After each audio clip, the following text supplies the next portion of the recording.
ಅನಾರೋಗ್ಯದ ಮಧ್ಯೆಯೂ ಜನರ ಅಹವಾಲು ಸ್ವೀಕರಿಸಿದ ಡಿಸಿಎಂ ಡಿಕೆ ಶಿವಕುಮಾರ್.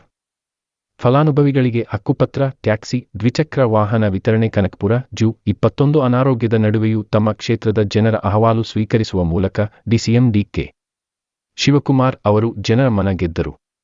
ಕಳೆದ 1 ವಾರದಿಂದ ಡೆಂಗ್ಯೂ ಜ್ವರದಿಂದ ಬಳಲುತ್ತಿರುವ ಶಿವಕುಮಾರ್ ಅವರು ಕೋಡಿಹಳ್ಳಿ ಹೋಬಳಿಯಲ್ಲಿ ಸೋಮವಾರ ಬಾಗಿಲಿಗೆ ಬಂತು ಸರ್ಕಾರ ಸೇವೆಗೆ ಇರಲಿ ಸಹಕಾರ ಕಾರ್ಯಕ್ರಮದಲ್ಲಿ ಪಾಲ್ಗೊಂಡರು.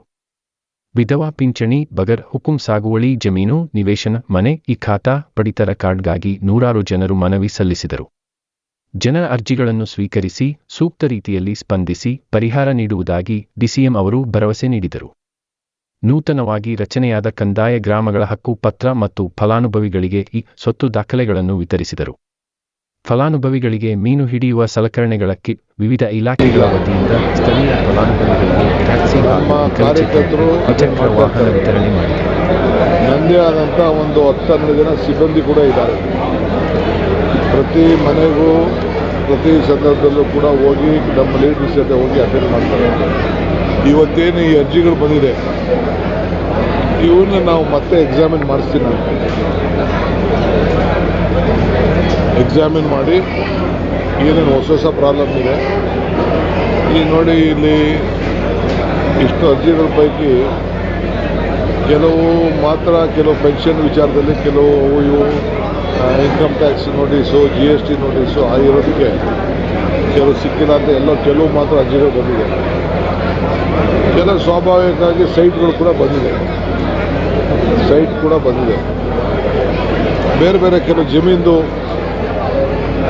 ಪ್ರಾಬ್ಲಮ್ ಇದೆ, ಅವೆಲ್ಲ ಅಟೆಂಡ್ ಮಾಡ್ತೀನಿ. ಸರ್, ಸಿದ್ದರಾಮಯ್ಯ ಅವ್ರ ಪತ್ನಿಯವರಿಗೆ ಸರ್ ಸುಪ್ರೀಂ ಕೋರ್ಟಲ್ಲಿ ಸರ್ ಇಡಿ ವಿಚಾರವಾಗಿ ಬಿಗ್ ರಿಲೀಫ್ ಸಿಕ್ಕಿರುವಂಥದ್ದು ಸರ್. ಇಡಿಗೂ ಕೂಡ ಪ್ರಶ್ನೆ ಮಾಡಿದೆ ಸರ್ ಸುಪ್ರೀಂ ಕೋರ್ಟ್. ಇಡಿನ ರಾಜಕೀಯವಾಗಿ ಬಳಸ್ಕೊಳ್ತಾ ಇದ್ದೀರಾ ಅಂತ ಪ್ರಶ್ನೆ ಮಾಡಿದ್ದಾರೆ. ನಂದೇ ಕೇಸ್ ತಗೊಳ್ಳಿ. ನಾನು ತಿಹಾರ್ ಜೈಲು ಕಳಿಸಿದ್ರು, ನನ್ನ ಮೇಲೆ ಕೇಸ್ ಆಯಿತು. ಆಮೇಲೆ ಕೇಸಿಗೆ ಅದು ವಜಾ ಆಯಿತು. ಅನುಭವಿಸೋರು ಮಾತ್ರ ಗೊತ್ತು. ಇಡಿಯವರು ಪರಿಶೀಲನೆ ಮಾಡಬೇಕು. ರಾಜಕಾರಣದ ಒತ್ತಡದ ಮೇಲೆ ಮಾಡಿದ್ರೆ ಏನು ಪ್ರಯೋಜನ ಆಗುವುದಿಲ್ಲ.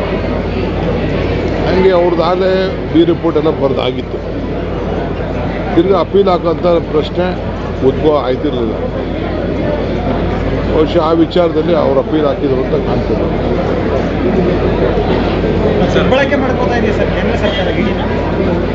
ಅದಕ್ಕೆ ಈಗ ನಾವೆಲ್ಲ ಅಪೀಲ್ ಆಗ್ತಾ ಇರೋದು. ಯಾಕೆ BJಪಿಯವ್ರ ಮೇಲೆ ಒಬ್ಬರ ಮೇಲೂ ಕೇಸ್ ಇಲ್ಲ, ಜಳದವ್ರ ಮೇಲೆ ಒಂದು ಕೇಸ್ ಇಲ್ಲ. ಅವರೆಲ್ಲ ಭಾಳ ಬರೀ ರಾಹುಲ್ ಗಾಂಧಿಯವ್ರ ಮೇಲೆ, ಸೋನಿಯಾ ಗಾಂಧಿ ಮೇಲೆ, ವಡ್ರ ಮೇಲೆ, ನಮ್ಮ ಪಾರ್ಟಿಯವ್ರ ಮೇಲೆ, ನನ್ನ ಮೇಲೆ.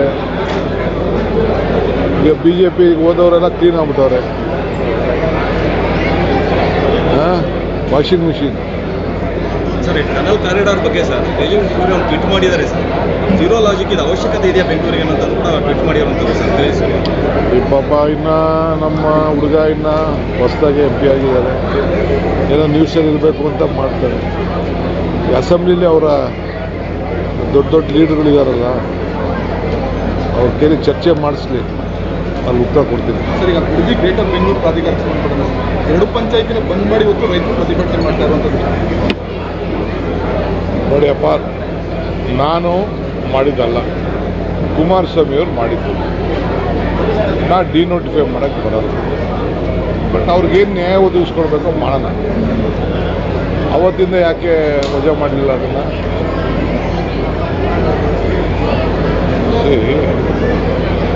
ಅವತ್ತಿಂದ ಈಗ 1000 ಚಿಲ್ಲರೆ ಕೋಟಿ, 1000 ಚಿಲ್ಲರೆ ಎಕರೆ KDB ಕೊಟ್ಬಿಟ್ಟವ್ರಲ್ಲ, ಯಾಕಾಗ ಹೋರಾಟ ಮಾಡಲಿಲ್ಲ? ಬರೀ ನಾನು ಮಾಡ್ತೀನಿ ಮಾತ್ರ, ನನ್ನ ಅವಧಿಯಲ್ಲಿ ಆಗ್ತದೆ ಅನ್ನೋಕ್ಕೆ ಮಾತ್ರ ಹೋರಾಟನ? ಆ 9,000 ಎಕರೆಯಲ್ಲಿ 1000 ಎಕರೆ ಚಿಲ್ಲರೆ KDBಗೆ ಅಕ್ವೈರ್ ಮಾಡಿ ದುಡ್ಡು ತೊಗೊಂಡಿದ್ದಾರೆ. ಇದರಲ್ಲೂ ಕೂಡ ಹೆಚ್ಚು ಕಮ್ಮಿ 75% ಜನ ನಮಗೆ ಏನೇನು ಪರಿಹಾರ ಬೇಕು ಕೊಡಿ ಅಂತೆಲ್ಲ ಕೇಳಿದ್ದಾರೆ. ಸರ್ಕಾರ ರೈತರುಗಳನ್ನ ಕರೆದು ಚರ್ಚೆ ಮಾಡ್ತಾ ಇಲ್ಲ ಅಂತ ಹೇಳಿ ಮಾಡ್ತೀವಿ. ಈಗಲ್ಲ, ಇನ್ನು ಅದಕ್ಕೆಲ್ಲ ಖಂಡಿತ ನಾನೇ ಹೋಗಿ ಮಾಡ್ತೀನಿ. ನಾನೇ ಅವ್ರಿಗೆ ಮನವರಿಕೆ ಮಾಡಿಕೊಡ್ತೀನಿ. ನನಗೂ ಒಂದು ರೈತರು, ನಮ್ಮ ರೈತರವರು, ಅವ್ರಿಗೆ ಯಾವ ರೀತಿ ನ್ಯಾಯ ಒದಗಿಸ್ಕೊಡ್ಬೇಕು ಅಂತ ನನಗೂ ಅರಿವಿದೆ. ಅದಕ್ಕೆಲ್ಲ ಭೂಮಿಗಾಗಿ ಪ್ಲ್ಯಾನು ಯಾವ ರೀತಿ ಮಾಡಬೇಕು, ಏನು ಅವ್ರಿಗೇನು ಬೆನಿಫಿಟ್ಟು, ಜಮೀನು ಕೊಟ್ಟರೆ ಎಷ್ಟು, ದುಡ್ಡು ಕೊಟ್ಟರೆ ಎಷ್ಟು, ಅದಕ್ಕೆ ಮಾತಾಡೋಕ್ಕೆ ನನ್ನ ತಮ್ಮ ಸುರೇಶ್ಗೆ ನೀನೇ ಮೆಂಬರು ಆಗಬೇಕಪ್ಪ ಅಂತ ಅಂದ್ಬಿಟ್ಟು ಚೇರ್ಮನ್ ಅಲ್ಲ, ಬರೀ ಮೆಂಬರ್ಗೆ ಮಾಡಿ ರೈತರ ಹತ್ರ ಮಾತಾಡೋಕ್ಕೆ, ರೈತರಿಗೆ ಸಹಾಯ ಮಾಡಬೇಕು ಅಂದರೆ ಅವತ್ತಿಂದ 10 ವರ್ಷದಿಂದ ಪಾಪ ಅವ್ರು ಯಾರಿಗೂ ಮಾರಕ್ಕೂ ಆಗ್ತಿರಲಿಲ್ಲ, ಕನ್ವರ್ಷನ್ ಮಾಡೋಕ್ಕಾಗ್ತಿರಲಿಲ್ಲ. ಸರ್, ನಿನ್ನೆ ಒಂದು ಕಾರ್ಯಕ್ರಮದಲ್ಲಿ ತಮ್ಮ ಸ್ವಾಗತ ಮಾಡಲಿಲ್ಲ CM ಅವರು ಅನ್ನೋ ವಿಚಾರವನ್ನು ಇಟ್ಕೊಂಡು ಬಿಜೆಪಿಯವರು ಸಾಕಷ್ಟು ಆಕ್ರೋಶ ಮಾಡ್ತಾರೆ. ಚೀಫ್ ಮಿನಿಸ್ಟರ್ ಉತ್ತರ ಕೊಟ್ಟಿದ್ದಾರೆ ಬಿಡಿ ಅದಕ್ಕೆಲ್ಲ.